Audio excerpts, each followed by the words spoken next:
A Teófilo Castillo lo tenemos que recordar con un compromiso enorme por el Perú, ¿no? Y su arte. Él supo amar al Perú y lo supo perennizar a través de la revalorización del arte, ¿no?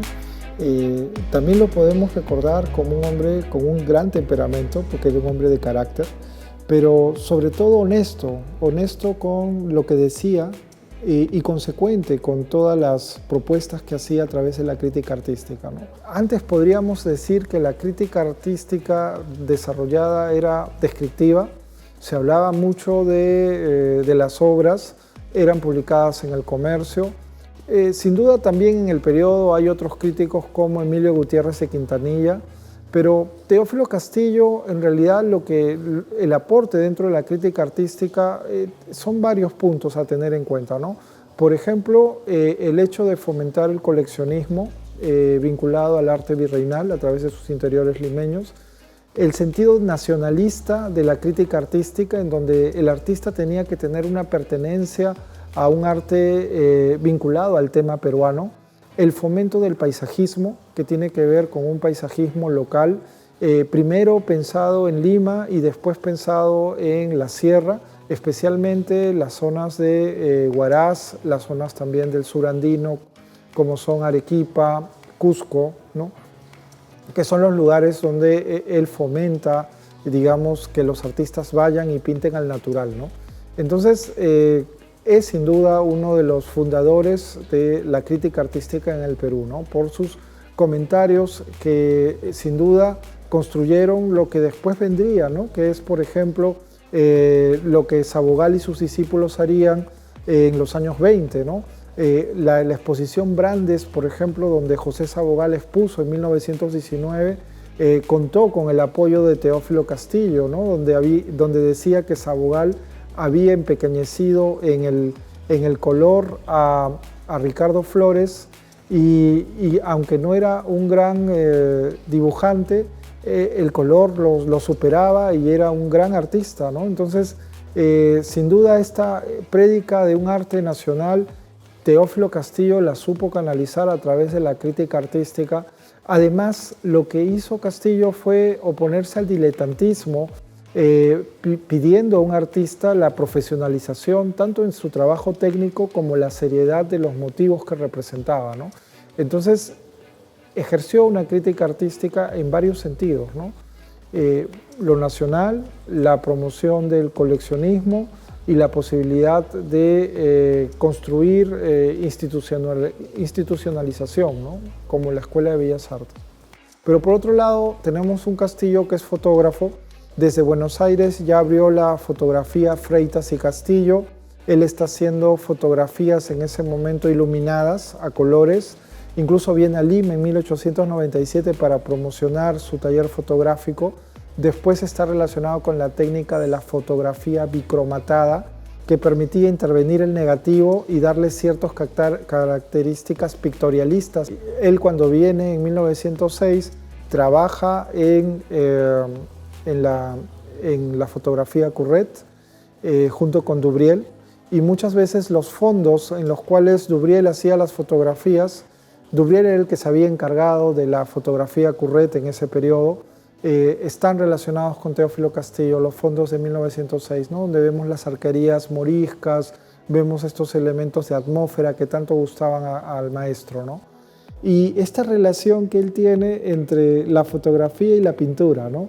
En donde la fotografía es un recurso de la composición para ser pintor, pero al mismo tiempo él interviene en la fotografía y por ejemplo, está construyendo atmósfera de fotografías que tienen un carácter pictorialista, pero es las tomas de planos de composición de la fotografía las lleva a la pintura. Entonces hay un diálogo muy interesante entre Castillo fotógrafo y Castillo pintor, ¿no? Entonces, por un lado, la fotografía la interviene con caracteres pictorialistas y cuando utiliza las formas de cortes de plano o primeros planos, está utilizando la fotografía como un recurso importante.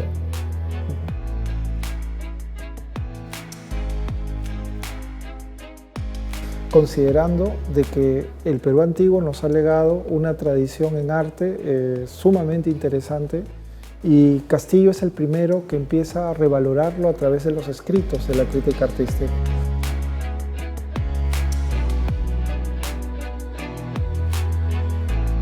Eso implica la búsqueda de un arte basado en el Perú antiguo, basado en el paisaje también, el paisaje local, el paisaje de la sierra, y por otro lado la búsqueda de la revalorización del patrimonio virreinal, ¿no?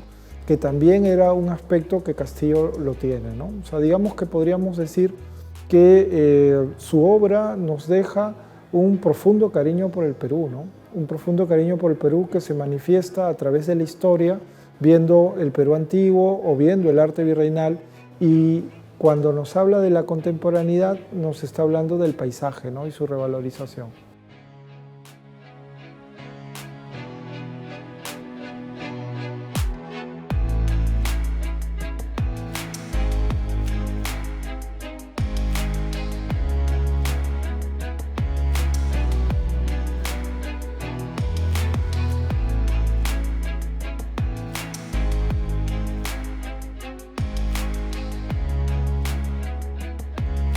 El papel que tuvo Teófilo Castillo en la creación de la Escuela de Bellas Artes fue fundamental. O sea, digamos que sin él no hubiese habido, no hubiésemos pensado en la Escuela de Bellas Artes. ¿Por qué? Porque él asume la crítica artística como una búsqueda de profesionalizar al artista. Entonces, en muchas de sus críticas está la idea de que tendríamos que formar un arte nacional, un arte local, ¿no? Pero para eso necesitamos enseñanza, ¿no? Tratar de establecer, digamos, los mecanismos para que los artistas puedan prepararse y puedan desarrollar su producción artística, ¿no? Entonces, lamentablemente, el Perú no contaba con una escuela de bellas artes. Y él, justo cuando está viajando por el sur andino, él está camino a Buenos Aires. Y digamos que en Buenos Aires recolecta 300 dibujos de los alumnos de últimos años con el objetivo de la construcción de una escuela de bellas artes en Lima. A pesar de haber hecho todo para la construcción de la escuela de bellas artes, el gobierno de Pardo no lo considera a él ni como director ni como integrante de la plana docente. Entonces se produce un proceso de estudiantes que quisieran que haya un concurso, ¿no? Un concurso público para el ingreso de profesores, y Castillo decide postular, ¿no? Decide postular al concurso, pero sin embargo se mantiene, digamos, la decisión de poner simplemente por designación y no por concurso a los profesores en Bellas Artes, ¿no? Entonces, eso incluso motiva, ¿no? De Castillo su aislamiento de Lima, ¿no? Porque decide irse de Perú y fallece en Tucumán, Argentina, ¿no? En 1922. En Tucumán, Argentina, él llega a ser profesor en la Escuela de Bellas Artes de Tucumán, ¿no? Es curioso porque a veces uno dice, nadie es profeta en su tierra, ¿no? Pero él logra ser profesor allá. Varias de las revistas como Actualidades en 1906 están bajo la dirección artística de Teófilo Castillo. Los suplementos artísticos de Variedades también están realizados por Teófilo Castillo, y las portadas de Ilustración Peruana 1910 al 12 también realizadas por Castillo. Entonces es un artista bastante completo en ese sentido, ¿no? Es fotógrafo, fomenta la crítica artística y además de eso es ilustrador en las revistas, ¿no?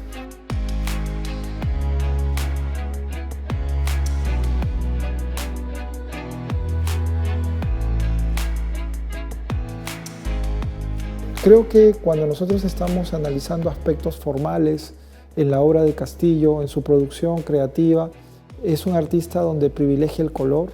Es un maestro en la cuestión de la atmósfera, en la creación de la atmósfera, además de pintar al natural y de exigirse, por ejemplo, estar en la laguna de Yanganuco, pernoctar en la noche para poder captar la luz del inicio del día y poder captar el reflejo de esa luz, ¿no? Entonces es un hombre que tiene todas las características de un artista vinculado al mundo impresionista, ¿no? Y que lo lleva consecuentemente a través de la práctica que ejerce en la Quinta Jeren como docente, y además de su propia producción artística cuando está viajando a Huaraz, ¿no?